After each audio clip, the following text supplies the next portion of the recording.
glad to know that the government is close to reopening? I mean, for all of the people who are suffering. Yes, with a little luck, fewer political shenanigans today. Day 43 could be the last day, thank goodness. The House making its way back to the Capitol to vote on the bill to reopen the government. Drew Petrimo here with the very latest. Drew, good to see you. I know you're excited to see this end. I know a lot of federal workers are excited to see this end. Yes, they are. Yeah, members of the House are still coming into town, and we're expecting a vote later on this afternoon, somewhere around 4 o'clock.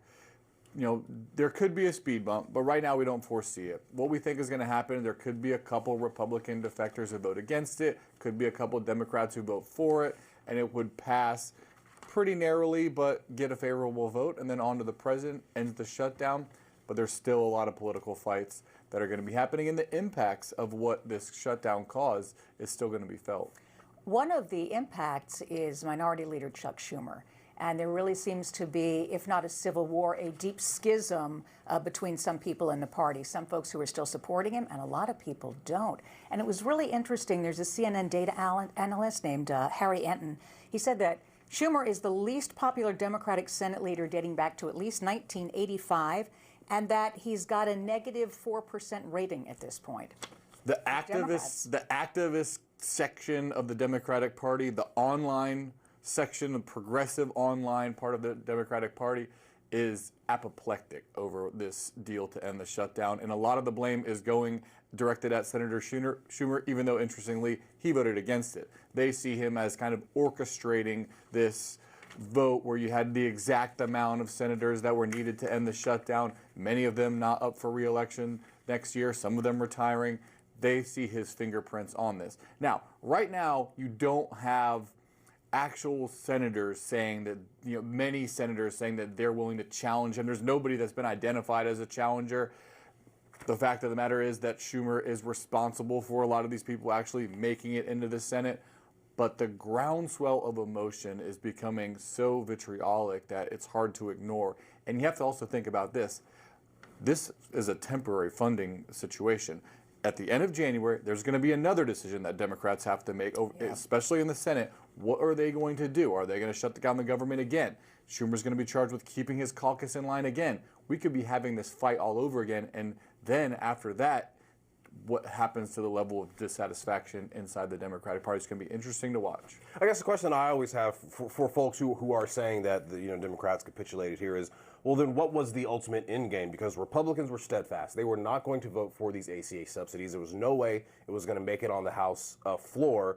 So are we just going to close the government until November of next year? Or maybe all politics is local. We heard Tim Kaine saying people were coming up to me at church telling me to open the government so I can go back to work.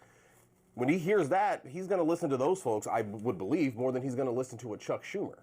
Yeah, and I mean, I think it depends on what you saw as if you're a Democrat, what were my expectations going into this? I think a lot of people felt like this fight was about the Affordable Care Act subsidies, and we were drawing a line in the sand, and we weren't going to budge until then. But yeah, as you mentioned, the idea that the Republicans were going to capitulate, look, they have all three branches of government. They have both branches of the legislature, and they have the presidency.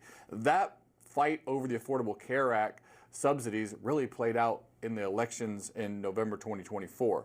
That was kind of sealed the fate of where this was going to go, at least temporarily. Now this issue is live again. After they come out of the government shutdown, there's going to be a big fight over these subsidies. And in some ways, Republicans are in a pretty difficult spot because there's not consensus inside the caucus. Well, as you're talking about this, Corey, it makes me think of an interview we did with James Comer about a month and a half ago, and he told us all politics ultimately is bottom up. So perhaps the Democrats were thinking, if this happens long enough, people at the bottom are going to get angry enough that they're going to demand change from their lawmakers before midterms. Yeah. Yeah, I think that the notion that the Republicans were going to pass the Affordable Care Act subsidies inside of this temporary funding bill is a pretty tall order. But I think that you can look at it from a Democratic perspective that they have raised this issue and now put this hot potato in the Republicans' hands. They're going to have to figure out how they want to move forward with it. And it's a pretty difficult position that Republicans find themselves in right now. And look, the pain may not be over because, as Alicia Nieves told us last hour, we're about to get a slew of economic data points that could ultimately move the markets. And the CBO is out with an estimate on just how much this shutdown has impacted the economy. They say a 6-week shutdown, which we're headed for, will reduce fourth quarter GDP by about 1.5 percentage points and cost about $11 billion in economic activity that will be permanently lost. So they're also reading the economic tea leaves and saying, okay, we need an off-ramp here. And for those 8 Senate Democrats, none of them can be primaried in 2026. There's another issue to consider, too. It was long presumed that the Fed was going to cut interest rates again at its December meeting. Fed Chair Jerome Powell says we've been driving in the fog over the last few months, not getting all this important economic data. What do you do when you are driving in the fog? You slow down. And so there's this concern now that maybe the Fed won't go through with this rate cut, and that would have huge impacts on the economy. So this is going to be felt for months ahead, and that's not to mention what's happening with air traffic, because those delays are still continuing, may continue even past Thanksgiving. The Wall Street Journal has an interesting piece on the Fed today, and it's just about that. And I believe it said for the first time while Jerome Powell was chair, there's real division each side, some pulling for an interest rate cut and some saying, no, we shouldn't. Yeah, Alicia Nieves, I think, put it about 60-70% ahead of that December meeting. They're going to get the data, but it's a lot in a very short period of time. They're ultimately going to have to parse through it. So yeah, we'll see. So 4 o'clock today.